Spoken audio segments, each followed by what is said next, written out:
In a land where both sides bleed, peace is not a choice, it's a necessity buried beneath generation of pain.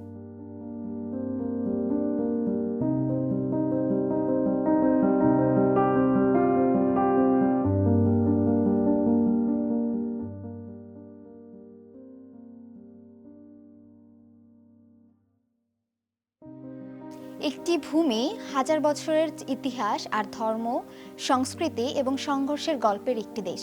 হ্যাঁ, এটাই ফিলিস্তিন। হাজার বছর আগে যেখানে বসবাস করত কনানীয়রা, সময়ের সাথে সাথে একে একে সে অঞ্চলে এসেছে শক্তিশালী সাম্রাজ্য। মিশরীয়, আশিরীয়, ব্যাবিলীয় শাসক বদলে গেছে, কিন্তু এই ভূমির গুরুত্ব কখনো কমেনি।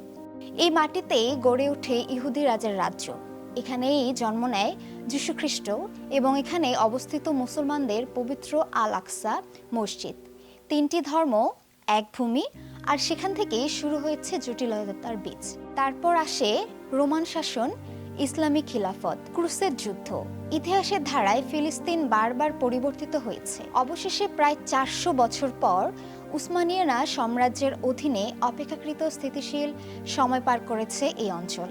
কিন্তু প্রথম বিশ্বযুদ্ধের পর সবকিছু বদলে যায়। ব্রিটিশরা ফিলিস্তিনের নিয়ন্ত্রণ নেয়। 1917 সালের একটি গুরুত্বপূর্ণ ঘোষণা, বালফোর ঘোষণা, ইহুদিদের জন্য একটি জাতীয় আবাসভূমির প্রতিশ্রুতি দেয়। আর সেখান থেকেই শুরু হয় দ্বিতীয় নতুন উত্তেজনা।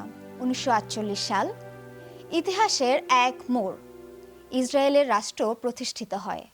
আর একই সাথে লক্ষ লক্ষ ফিলিস্তিনের জন্য শুরু হয় বাস্তুচ্যুতির বেদনাদায়ক অধ্যায়ের, যা তাদের কাছে নাকবা নামে পরিচিত ছিল। এরপর থেকেই যুদ্ধ, সংঘাত, অস্থিরতা যেন এক অঞ্চলের নিত্যসঙ্গী। 1967 সালের যুদ্ধের পর পশ্চিম তীর ও গাজা অঞ্চল নতুন বাস্তবতায় প্রবেশ করে। আজও সে সংকট পুরোপুরি শেষ হয়নি। বর্তমানে ফিলিস্তিন বিভক্ত, পশ্চিম তীর এবং গাজা উপত্যকা, কিন্তু মানুষের স্বপ্ন একটাই, স্বাধীনতা, শান্তি এবং নিজের পরিচয়ের স্বীকৃতি। ফিলিস্তিন শুধু একটি ভূখণ্ড নয়, এটি একটি ইতিহাসের একটি সংগ্রাম, একটি অবিচল পরিচয়। কিন্তু প্রশ্ন এখনো রয়ে গেছে, কবে শেষ হবে এই সংঘাত? কবে শেষ হবে এই কাঙ্ক্ষিত শাস্তি?